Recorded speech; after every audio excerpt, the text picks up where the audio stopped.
안녕하세요. 3 그리고 4주의 일진사주 명리학 제381강 시작하도록 하겠습니다.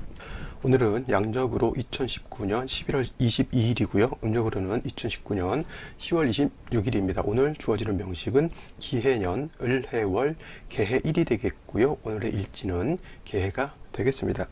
자, 오늘 공부해야 할 명식 개수일간이 해월에 태어난 사주 명식이 되겠습니다. 제일 중요한 것 일간, 다음으로 중요한 것 월지라고 말씀을 드렸고요. 오늘 공부하는 명식 중에 제일 중요한 것 개수라고 하는 일간이 가장 중요하다라고 이렇게 말씀드릴 수가 있겠습니다. 자, 개수라고 하는 것, 일단 수라고 하는 것이 뭐 다 아실 것이고요. 그 다음에 이 수라고 하는 것이 음양으로 나누었을 때 개수라고 하는 것은 양음에 해당이 된다, 이렇게 볼 수가 있겠죠. 그래서 개수라고 하는 것, 음에 해당되는 수, 즉 음에 해당되는 물이다라고 볼 수가 있겠습니다. 양이라고 하는 개념이 있겠고요. 음이라고 하는 개념이 있다라고 봤을 때 대개 양이라고 하는 것 남자에 해당이 되는 것이고, 음이라고 하는 것은 여자에 해당이 된다라고 볼 수 있겠죠. 또 음양을 구분할 때 밖이 있을 때 밖이 양이 되는 것이고요. 안은 음이 된다라고 볼 수가 있겠습니다. 양이 가장 극성하게 되면 뜨거워지는 게 양이 되는 것이고요. 그 다음에 차가워지고 얼고 수축되고 하는 것은 뭐예요? 음이 된다라고 볼 수가 있겠습니다. 그래서 양이라고 하는 것은 강하고 진취적이고 진기하는, 앞으로 나아가고자 하는 그러한 것을 의미하는 것이 양에 해당이 되는 것이고요. 그 다음에 반대로 음이라고 하는 것은 양에 비해서, 자 다시 한번, 음이라고 하는 것은 양에 비해서 약한 것이지 원래 음이 약한 것은 아니다라고 하는 것이 중요합니다.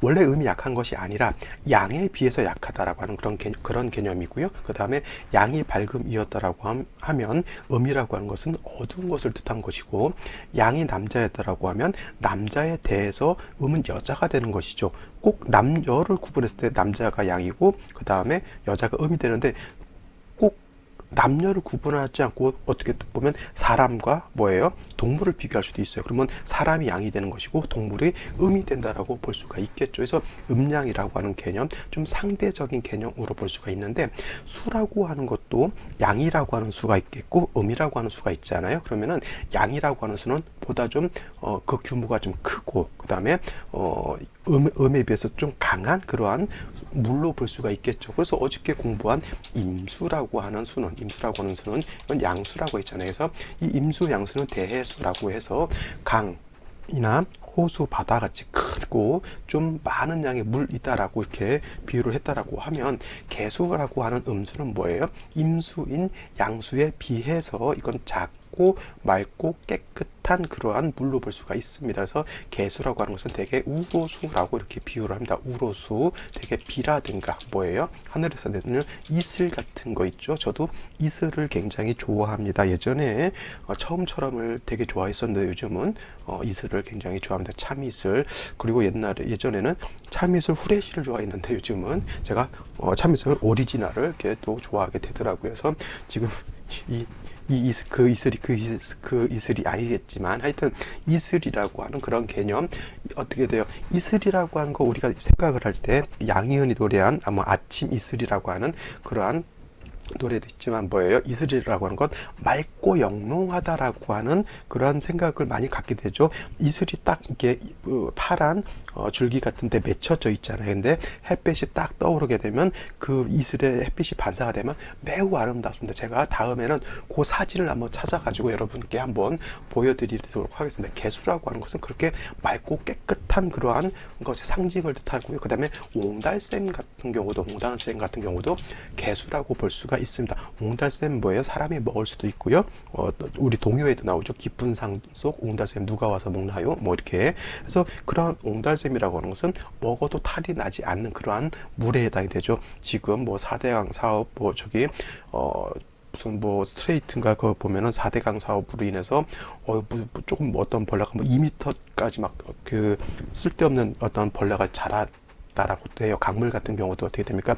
맑고 깨끗하지 않으면 사람이라든가 동물들이 먹으면 바로 탈이 날 수가 있는 것이죠. 옹달샘은 사람이 먹어도 동물이 먹어도, 그 다음에 식물을 키울 수도 있는 그러한 맑고 깨끗한 그러한 수라고 볼 수가 있습니다. 그래서 규모 면에서는 양수인 임수하고 음수인 개수하고는 엄청난 차이가 있죠. 그래서 임수 같은 경우는 규모가 크기 때문에 어저께도 설명드렸을 때 충분지성이 있다라고 말씀을 드렸고요. 개수라고 하는 것은 왕하더라도 그렇게 충분하는 그런 성질은 없다. 충분한다라고 하는 건 뭐예요?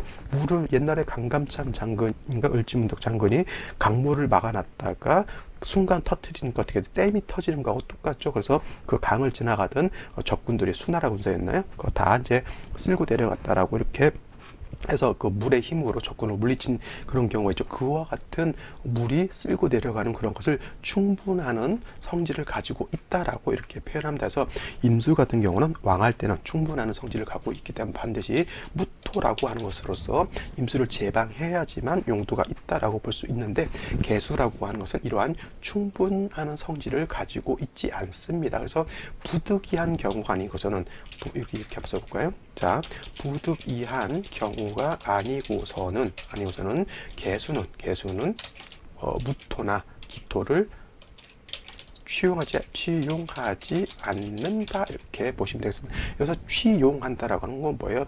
취해서 쓴다라고 하는 건데, 대개 보면 이제 용신이라든가 희신으로서 쓰지 않는다라고 하는 것이고요. 내가 희신이라든가 용신으로 쓴다라고 하는 건 뭐예요? 나한테 유익하게 쓰임이 있는 그런 것을 말하는 것인데, 이게 나한테 유익하게 쓰임이 없다라고 하면 뭐예요? 나한테 오히려 기신이 될 거나 오히려 해신이 될 수 있다. 그래서 이 임수라고 하는 것은 충분한 성질이 있기 때문에 무토로 쓰지만은, 개수라고 하는 것은 청징함을 좋아하는 그러한 성질을 가지고 있습니다. 개수는 맑고 깨끗함, 즉 맑을 청자, 맑을 징자가 되겠죠. 그 한자로는, 그죠? 맑고 맑음을 좋아하는 그런 성질을 가지고 있기 때문에 토를 보게 되면 어떻게 돼요? 수가 매물되는 것이고요. 무토를 보게 되면 수가 매물되는 것이고, 기토를 보게 되면 어떻게 돼요? 수가 탁수가 된다라고 이렇게 보시면 되겠습니다. 자, 다음으로 개수가 태어난 월령 해월에 대해서 살펴보도록 하죠. 해월. 자, 일간 개수가 제일 중요한데, 그 개수가 어떤 월령에 태어났는지도 굉장히 중요하죠. 목이 왕한 계절에 태어났는지, 화가 왕한 계절에 태어났는지, 금이 왕한 계절에 태어났는지, 아니면 수가 왕한 계절에 태어났는지에 따라서 사주의 격이 달라지게 되고요. 사주의 격이 달라지게 되면 또 그에 따라서 용신을 어떻게 치용하는지가 또 달라질 수밖에 없다, 이렇게 보시면 되겠습니다. 자, 해월이라고 하는 것은요, 맹동에 해당이 되죠. 맹동이라고 하는 뜻은 초겨울이라고 하는 그런 뜻에 해당이 되죠. 그래서 입동이 지나면서 술월에서 해월로 바뀌게 되고요. 겨울이 되게 되면은 뭐예요? 기온이 아주 혹한 기에 들기 때문에 매우 춥고 얼게 된다라고 하는 것이고, 세상에 추워서 얼게 되면 동물은 어떻게 돼요? 동물도 겨울잠을 자거나 아니면 털갈이를 해서 그러한 혹독한 추위를 이겨낼 준비를 하는 것이고요. 그 다음에 식물 같은 경우는 그때 꽃을 피우는 것, 물론 인동주라든가 에델바이스 같은 약간 특수한 식물들이 있겠지만, 대체적으로 눈이 오거나 날씨가 추워지게 되면 식물들은 뭐예요? 그때는 생장을 하지 않습니다. 그래서 그러한 어떤 식물들을 먹이로 하는 그러한 1차 어떤 1차 생명체들 있죠. 동물이든 이런 것들은 되게 먹이 활동을 하지 못하기 때문에 겨울잠을 잔다든가 해서 최대한 에너지를 겉으로 발산하지 않게 하려고 하는 그러한 또 생명력이 작동하게 됩니다. 그래서 일단 기온이 차가워지고 음이 강해질수록 어떻게 돼? 사람들도 동물들도 식물들도 많이 움츠려들게 되죠. 날이 추우면 사람들도 어떻게 됩니까? 자신의 체온을 뺏기지 않기 위해서 두꺼운 옷을 입게 되고요. 집안에서는 난로라든가 보일러를 켜서 난방을 하게 됩니다. 왜냐하면 춥다라고 하는 것은 생명력, 생기가 없어지기 때문에 온기가 있어야지만 모든 만물이 생장하고 성장할 수 있는 그러한 여건이 된다라고 하는 겁니다. 그래서 사주에서도 마찬가지로 수라고 하는 것, 그 다음에 화라고 하는 것이 잘 조화가 되어야지만 좋은 사주가 될 수 있는 것입니다. 그래서 그걸 갖다가 수하고 화가 잘 조화된 것을 수화 기재라고 하는 것이고요. 수하고 화가 잘 조화가 되지 않은 것을 수화미제라고 이렇게 표현을 하는 겁니다. 그래서 좋은 사주는 뭐예요? 일단 용신이 있느냐 이런 것 다 떠나서 사주가 수화기재가 됐느냐, 수화기재가 되지 않았느냐 이것부터 보는 것인데, 쉽게 말하면 수화기재, 수화미제라고 하면 뭐예요? 조후가 잘 됐느냐 안 됐느냐 이거를 본다라고 하는 겁니다. 그래서 해월이라든가 자월이라든가 또 축월 같은 경우에는 즉 해자축월 같은 경우는 동절이기 때문에 반드시 뭐예요? 화라고 하는 것이 있어서 반드시 조우를 해 주어야지만 수화 기재가 되기 때문에 따뜻해져서 풀도 자랄 수가 있겠고, 동물들도 살 수가 있겠고, 사람들도 살 수가 있는 것입니다. 그래서 일간이 어떤 일간이든 간에 이 바로 해자축월 안에서는 반드시 화가 있어 주어야 되는데, 이때 필요한 화는 일단 조우를 하기 위한 그런 화이기 때문에 정화보다는 뭐예요? 병화가 있는 것이 더 공력이 더 크다라고 볼 수가 있겠습니다. 이 또한 개수가 해월에 태어났을 때 이도 마찬가지로 반드시 화가 있어야지만 개수가 얼지 않죠. 물이라고 하는 것의 용도가 어디에 있을까요? 수생목하는 용도가 있습니다. 그래서 수가 있어야 모든 만물의 근원이죠. 나무도 물이 있어야 성장할 수가 있겠고요. 동물들도 물이 있어야 클 수가 있겠고, 물이 있어서 식물이 자라야지만 그 풀을 뜯어먹는 토끼라든가 사슴들도 살 수가 있는 것입니다. 그래서 모든 생명의 근원이 되는 것은 바로 개수가 되는데, 이 개수라고 하는 것, 수라고 보는 것이 더 낫겠죠. 수에는 개수 임시가 있는데 그래도 가장 근원적인 음의 대표가 개수이기 때문에 개수가 바로 생명력의 근원이라고 이렇게 볼 수가 있는 것이죠. 근데 해자축월의 생명의 근원이 되는 개수가 얼어버린다는 얘기입니다. 모든 만물이 얼어버리면 시냇물도 얼게 되죠. 그러면 산에 사는 고란이라든가 멧돼지라든가 이런 것들이 겨울에도 물을 먹지 않을 수는 없잖아요. 근데 얘네들이 물을 먹으러 냇가에 갔는데 냇가가 더 얼어 있으면 얘네들이 물을 먹을 수가 없어요. 그래서 옛날 그 CF에서 사슴이라든가 고라니가 냇가에 와서 물을 먹으려고 했는데 얼어져 있으니까 먹지를 못해서 어떤 할아버지가 오한마를 가지고 와서 그 냇가를 이렇게 얼음을 깨버려요. 그러니 깨고 이제 할아버지는 슬렁슬렁 이제 사라지죠. 근데 거기서 기다리고 있던 사슴 고라니가 얼음을 깨는 거기를 와가지고 물을 먹습니다. 바로 그거예요. 얼어져 있으면 개수가 용도가 없다라고 하는 겁니다. 그래서 개수도 해월에 태어났을 때 병화가 있어야지만 물을 녹여주게 되고요. 물을 녹여주어야지만 만물이 자생할 수 있는 그런 근원이 될 수 있는 겁니다. 그래서 개수라고 하는 것, 해월에 태어났을 때 반드시 화가 있어 주어야 된다라고 볼 수가 있는데, 중요한 건 뭐예요? 오행의 왕세를 보게 되면, 자, 해월 같은 경우 이건 포태법으로 본다라고 제가 말씀을 드렸죠. 포태법으로 보게 되면 수는 여기가 어떻게 돼요? 임관지가 되고요. 그 다음에 반대로 화는 해월이 되게 되면 화는 여기가 절지에 해당이 됩니다. 개수가 가장 필요로 하는, 해월이 필요로 하는 것이 화인데, 화가 너무 약해요. 쉬운 말로 겨울에 난로가 있으면, 아주 뜨거운 난로가 있으면은 여러 사람이 따뜻하게 할 수 있는데, 가지고 있는 것이 온열팩, 손에 갖고 있는 온열팩 하나만 있다라고 하면 매우 공력이 작겠죠. 그래서 해월에 병화가 있는데 뿌리가 없다라고 하는 것은 어떤 개념이냐면 온열팩 하나 정도밖에 없는 거예요. 그래서 병화 자체가 매우 약하다라고 보는데, 근데 여기서 예를 들어서 지지로 오화가 있거나 내지는 사화 같은 것이 있다라고 하면 병화가 어떻게 돼요? 지지에서 뿌리를 얻는 거하고 똑같죠. 이렇게 되면 병화 오화를 얻는 것과 같고요. 예를 들어서 다시 여기에 사화 같은 것이 있다라고 하면 약한 병화가 뿌리를 얻게 되는 것이고, 이 뿌리를 얻는다라고 하는 개념 뭐예요?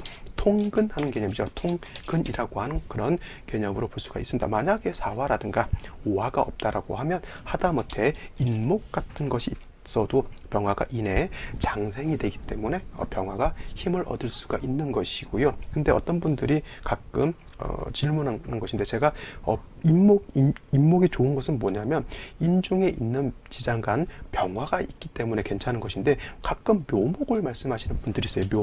묘목 같은 것이 있으면은, 물론 오행의 이치상, 오행의 상생 이치상, 화생, 목생화하는, 목이 화를 생하는 이치는 있다 하더라도 묘목이라고 하는 것은 뭐예요? 승목에다가 병화가 통근을 할 수 있는 목이 아니기 때문에 임목이 있는 것과 묘목이 있는 것에는 병화가 힘을 받는 데에서는 약 큰 차이가 있다라고 볼 수가 있어요. 그래서 병화가 힘을 얻기 위해서는 묘목보다는 임목이 있는 것이 더 공력이 크다라고 볼 수가 있겠습니다. 그래서 개수가 해월에 태어났을 때 병화, 그 다음에 지지로 오화, 사화 내지는 임목이 있는 것이 있게 되면 사주의 중화를 이룰 수 있다, 이렇게 볼 수가 있습니다. 자, 다시 한번 정리를 해보도록 하죠. 자, 정리를 하면 개수일간이라고 하는 것이 이렇게 해월에 태어나게 되면 일간 자체는 원령을 득했기 때문에 매우 왕하다라고 볼 수가 있겠습니다. 그러나 동절이기 때문에 수가 왕하면 왕할수록 어떻게 돼요? 기온이 많이 떨어지게 된다라고 볼 수가 있겠고, 특히나 겨울 해자축월은 매우 추운 엄동설환이기 때문에 만물이 어떻게 됩니까? 얼게 되죠. 그렇게 되면 개수 또한 얼게 돼서 개수의 용도 또한 없게 되기 때문에 반드시 화라고 하는 것이 이렇게 있어주는 것이 좋다라고 볼 수가 있겠고, 여기서 필요한 화는 정화보다는 병화가 더 공력이 크다. 왜냐? 지금 이때 필요한 화는 조우를 위해서 필요한 화인데, 정화는 작은 인위적인 화고요. 병화는 하늘에서 뜨는 태양지화로 보기 때문에 어떻게 됩니까? 정화보다는 병화가 더 공력이 크다. 그러나 해월은 화가 어떻게 됩니까? 이 화가 해월의 절지에 해당이 되기 때문에 약해서 힘이 부족하기 때문에 지지로 사화, 지지로 오화 또는 지지로 임목이라도 있어 주어서 병화가 통근하고 생주를 받게 되면 사주의 중화를 이룰 수 있다, 이렇게 정리를 해두시면 개수 해월에 태어났을 때 사주 보는 기본적인 방법은 터득할 수 있다라고 볼 수가 있는 것이죠. 자, 오늘의 명식 한 번 더 살펴보고요, 생시 알아보도록 하겠습니다. 자, 오늘의 명식 다시 한번 살펴보도록 하죠. 오늘의 명식은 개수일간이 해월에 태어난 사주 명식이 되겠고요. 자, 격이라고 하는 것을 한번 살펴보게 되면, 개수가 해월에 태어나게 되면 일단 수라고 하는 것이 해를 보게 되면 뭐라 그랬죠? 임관지에 해당이 된다라고 했습니다. 그래서 양수인 임수가 해월에 태어나게 되면 걸록격으로 보는 것이 맞아요. 걸록격. 근데 개수는 음수이기 때문에 해를 봤다라고 해서 걸록격으로 보기는 좀 어렵고요. 대개 개수는 자수를 봐야 걸록격으로 볼 수 있습니다. 그렇다고 하면 이 개수가 해월에 태어난 것을 겁재격으로 놓고 보기도 어려워. 겁재격이라고 하는 격은 없습니다. 그래서 이런 경우에는 그냥 수가 수왕절에 태어났기 때문에 비록 걸록격은 될 수 없다 하더라도 그냥 걸록격에 준해서 그냥 이렇게 보는 것도 나쁘지 않습니다. 중요한 거는 걸록격이냐, 뭐 비견격이냐, 겁재격이냐 이런 것도 중요하지만, 중요한 거는 전체적인 사주의 짜임이 어떻게 되느냐를 놓고 보는 것이 중요한 것이고요. 그 다음에 또 한 가지 격을 볼 때는 월지에 있는 지장간이 어떤 것이 투출을 하느냐, 이것도 봐야지만 격을 제대로 볼 수가 있다라고 보는데, 무토라고 하는 것은 격을 취용하지 않는다라고 말씀드렸고요. 임수를 봤을 때 임수라고 하는 거 투출했다라고 해서 이거를 겁재격으로 보지 않고 그냥 일간이 신왕한 걸록격으로 볼 수 있는데, 만약에 간목이 해중에 있는 이 간목이 투출했을 때는 요 간목 가지고 격을 잡을 수가 있어요. 그래서 이거는 음수인 개수가 양목인 간목을 보게 되면 이거는 뭐예요? 상관격이 되는 것이고요. 수는 왕하고 목은 수에 비해서 약하죠. 요거를 상관격인데 그냥 한 번 더 보게 되면 수목 가상 관격이 되는 겁니다. 요 가짜가 붙을 때는 어떤 개념이냐면, 수목 가상관이라고 하는 것은 상관이 약하고 일간이 왕하다라고 하는 뜻이죠. 여기 앞에 수가 일간이 되는 것이고요, 목이 상관이 되는데 가짜가 붙게 되면 수는 왕하고 목이 약하다라고 하는 겁니다. 반대로 예를 들면 이런 거죠. 수목 진상관도 있을 수 있겠죠. 수목 진상관도 있을 수가 있습니다. 근데 이거는 어떤 경우냐면, 개수가 해월이 아니라 개수가 예를 들어서 인월에 태어났을 때는 이거는 수목 진상관이 되는 거예요. 그죠? 이거는 원령 자체가 상관에다가 상관이 투출하게 되니까 이거는 뭐예요? 가상관과는 달리 일간은 약해지게 되겠고 상관이 왕해지기 때문에 이건 진짜 상관이라고 해서 진짜를 붙입니다. 중요한 거, 가상관이 되게 되면 용신은 오히려 상관이 더 왕해지는 것이 더 좋을 것이고요. 만약에 진상관 왕이 됐을 때, 요렇게 됐을 때는 뭐예요? 이때는 금수가 왕해지는 것이 좋다라고 볼 수가 있겠습니다. 그래서 격을 잡는 이유는 뭐냐면, 격에 따라서 용신이 달라질 수 있기 때문에 격을 보는 것이고, 가상관격은 상관이 약하기 때문에 상관이라든가 재성이 왕해지는 것이 좋은 것이고, 진상관격은 일간이 약하고 상관이 왕하기 때문에 이때는 인성이라든가 비견겁재가 왕해지는 것이 좋다, 이렇게 볼 수가 있는 겁니다. 근데 오늘은 해월이기 때문에 수목 가상관이 된다라고 볼 수가 있겠습니다. 자, 근데 올해는 3주까지만 놓고 봤을 때 간목은 투출하지 않았기 때문에 그냥 준걸록격 정도로 이렇게 보시면 되겠습니다. 자,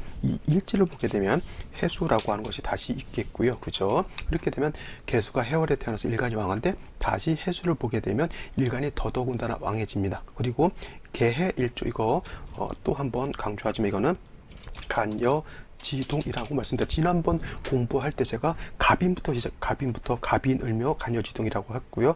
병진은 간여지동은 아니고 정사 간여지동이겠고요. 무호는 간여지동이 되지 않지만 기미는 또 간여지동이 되고, 경신신유 간여지동, 경신신유 임술 간여지동 아니고요. 지금 하는 개해 또 간여지동이 됩니다. 그래서 갑인순이 되게 간여지동이 되게 많습니다. 그래서 이렇게 간여지동이 된다라고 하는 것 꼭 명심해 두시기 바랍니다. 그 다음에 경신신유 할 때 제가 간여지동 하더라도 이때는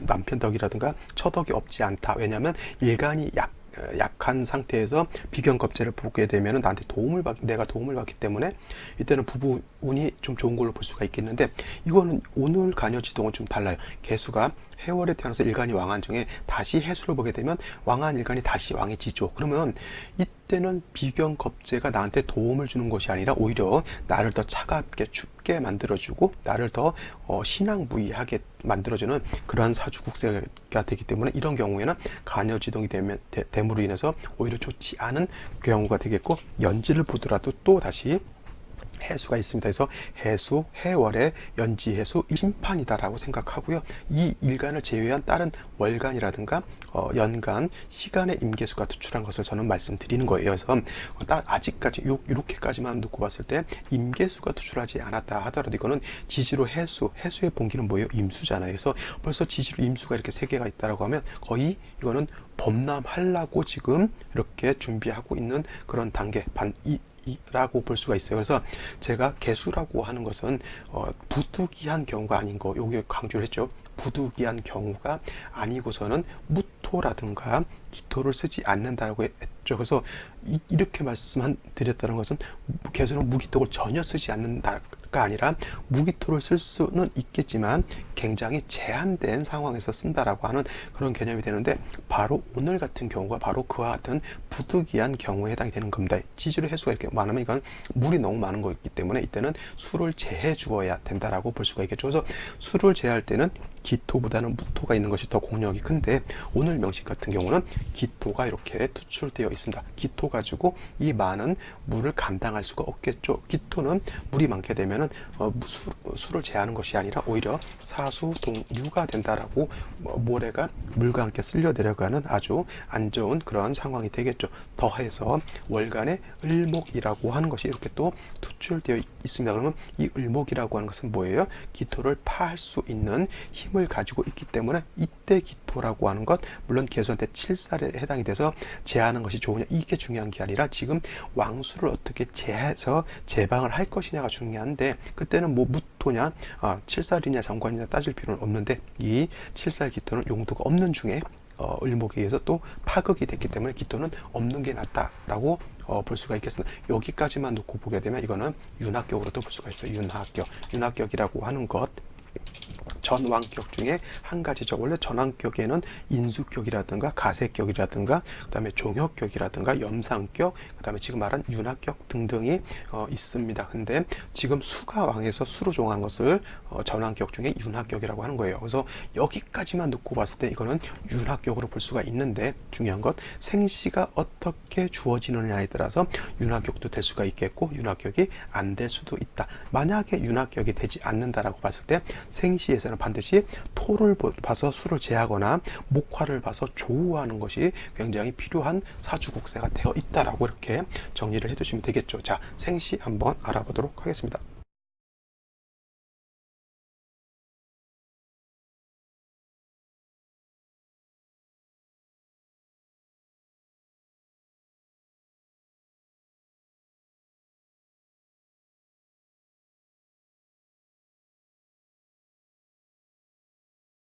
자, 생시 제일 먼저 임자시를 먼저 알아보도록 하죠. 임자시. 자, 임자시가 된다라고 하면 이거는 누가 봐도 재론의 여지가 없이 뭐 반론의 여지 없이 이거는 전환격 중에 아까 말했던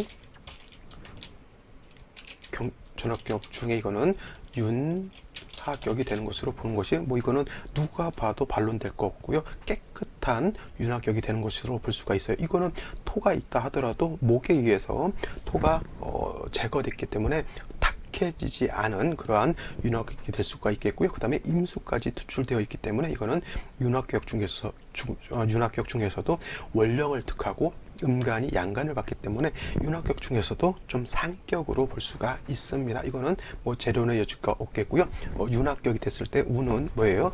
토를 보는 운 내지는 화를 보는 운은 좋지 않겠고, 금이라든가 수를 보는 것은 나쁘지 않고, 목을 보는 것도 크게 해롭진 않지만 단 화, 토를 보는 것은 썩 좋지 않다 이렇게 보시면 되겠습니다. 자, 축시가 된다라고 하면 자, 이거는 해월의 축이 있으면 해자 축 북방수가 되니까 이거는 뭐예요?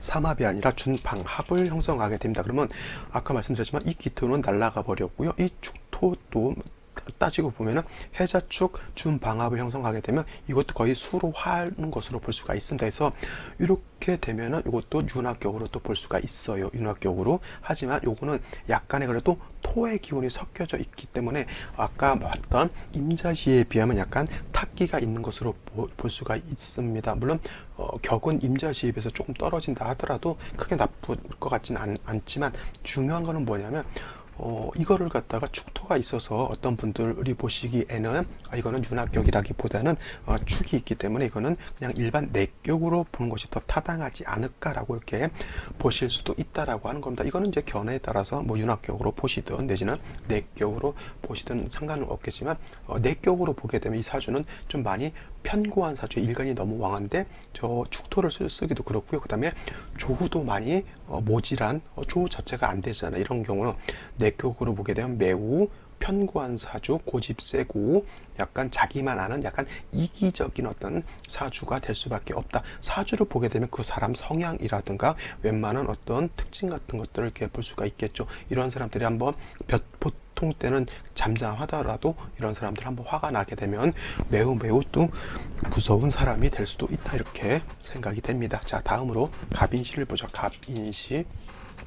이 갑인시가 되면 절대 윤하격은 될 수가 없겠고요. 일시로 어떻게 됩니까? 지지 육합이 되죠. 인해 목이 되죠. 인해 목이 되면 수가 왕한데 목을 보게 되니까 어떻게 돼요? 아까 말씀드렸지만 여기 해중에 있는 간목이 투출한 거하고 같죠. 그러면 수목 가상관격이 된다 그랬잖아요. 수목 가상관격. 근데 간목도 이렇게 뿌리를 두고 합하니까 목도 왕하죠. 그래서 뭐 이거는 수목 상관격으로 볼 수가 있겠고, 그 다음에 인중에 있는 병화가 있다라고 하는 것이 이 갑인시가 가지고 있는 가장 큰 장점이 될 수 있습니다. 그래서 미흡 좀 약간은 부족하지만 병화가 투출되어 있다라고 하면 이거는 굉장히 좋은 사주가 되는데 병화가 투출하지 않고 암장만 되어 있기 때문에 이렇게 암장만 되어 있기 때문에 약간 국세는 떨어진다 하더라도 갑인시 굉장히 저가 봤을 때는 괜찮은 그런 생시로 볼 수 있겠고, 성격 음수이지만 매우 저돌적이고 공격적이고 두뇌 좋고요. 그 다음에 상황 판단 굉장히 빠른 그러한 것으로 볼 수가 있겠습니다. 자, 다시 또 나쁘지 않은 생시고요. 자, 이 을묘시를 한번 보죠. 을묘시.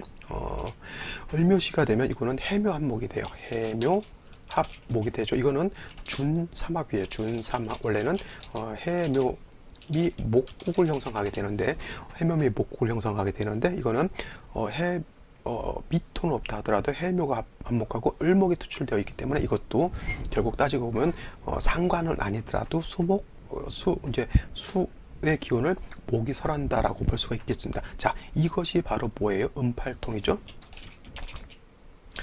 음팔통 사주가 됩니다. 음팔통. 자, 음이라고 하는 건 뭐예요? 글자 전체가 음으로만 이루어져 있죠.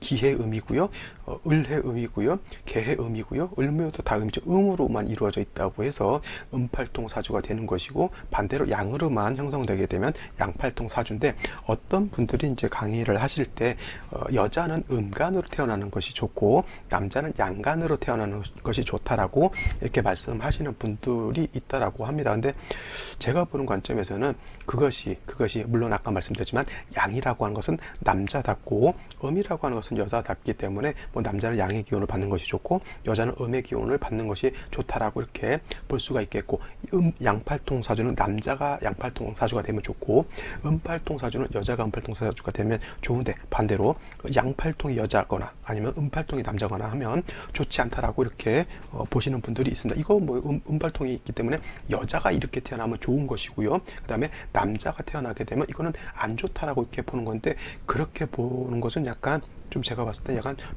편협한 어떤 사주 감명법이 해당이 되고요. 사주가 어떻게 짜여져 있느냐에 따라서 그런 것입니다. 이 개수가 해월에 따라서 일간이 왕하잖아요. 그러면 이게 음팔통이라고 해서 이 성격이 조용하고 수줍어하고 말도 표현 못하고 막 이렇게 좀 그런 사주가 될 것 같아요. 그렇지 않습니다. 일단 음간이라 하더라도 일간이 왕하게 되면 일단 고집이 세요. 걸록격들 고집이 엄청 셉니다. 이건 걸록격 아니더라도 일간 자체가 굉장히 왕하죠. 거기다 대고 해묘 한목에서 목 왕하게 되면 이런 사람들 자기 표현을 잘 합니다. 평상시에 말 안 하더라도 이런 사람들이 한번 자기 어떤 주관 같은 거라든가 생각 같은 거 말하게 되면 굉장히 무서울 정도로 자기 고집이 센 사람들이에요. 이게 음팔통이기 때문에 조용한 사주, 뭐 말도 잘 못하는 사주 이렇게 보시면 안 된다라고 하는 겁니다. 아시겠죠? 그 다음에 그것이 좋으냐 나쁘냐는 울로가 어떻게 지나가느냐에 따라서 상황이 달라지는 것이지, 음팔통이라고 해서 뭐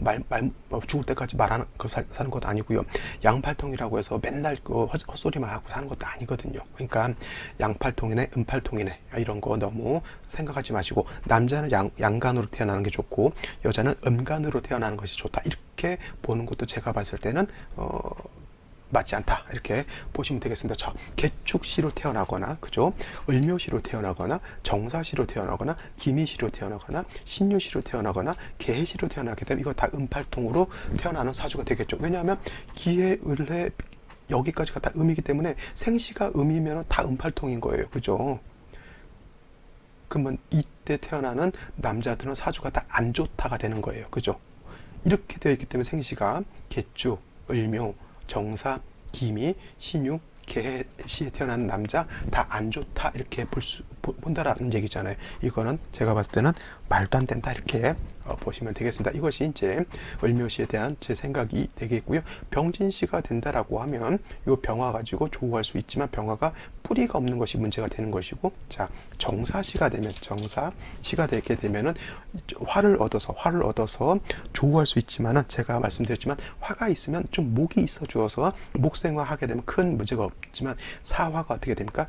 해수에 의해서 이건 사의 충이 되죠. 그러면 이게 왕자충세, 쇠자 발이 되는 거예요. 그래서 왕신에 의해서 쇠신이 충하게 되면 쇠한순위는 어떻게 됩니까? 날아가 버립니다. 자, 태권도 10단, 합기도 7단, 뭐 여러 가지 각종 격투기 다 합해서 30 몇 단 되는 사람하고 이제 태권도 파란띠하고 붙으면 어떻게 됩니까? 파란띠가 날아가죠. 이것이 해수수라고 하는 것은 각종 격투기 30단이고요. 저 사화는 이제 파란띠 정도 되는 겁니다. 이렇게 충하게 되면 3자 불충, 2자 불충이 아니라 이거는 날아가 버린다. 그래서 정사시가 화를 얻어서 좋을 것 같지만 오히려 이거는 충이 되게 되면 사주가 오히려 깨지게 되는 그런 현상이 나타나는 것이고요. 자, 다음으로 경신신유시가 되면 이거는 금이 수를 생하는 그런 사주세이기 때문에 이 또한 제가 봤을 때는 윤학격으로 보는 것이 더 타당하다라고 볼 수가 있겠고, 개해시 또한 윤학격으로 보시는 것이 맞습니다. 단 임술시가 됐을 때는 이때는 술토가 있기 때문에 절대 윤학격이 되지 않고요. 술 중에 있는 무토 가지고 제방을 해야 되는 그런 국세, 그 다음에 기미시는 왕수를 제하지 못하고 탁수를 만든다라고 하는 개념. 그 다음에 무엇이가 된다라고 하면 오화를 봐서 미흡하나마 조언을 할 수 있겠지만 무토라고 하는 건 뭐예요? 일간 이 수를 제해줘야 되지만 일간 개수하고 이거는 서로 무게합으로 인해서 서로 탐합한다라고 하는 것이 문제가 될 수 있다. 이렇게 정리를 해두시면 되겠습니다. 오늘은 웬만한 생신 다 설명을 드린 것 같네요. 자, 오늘은 여기까지 설명을 드리고요. 저는 내일 또 찾아뵙도록 하겠습니다. 감사합니다.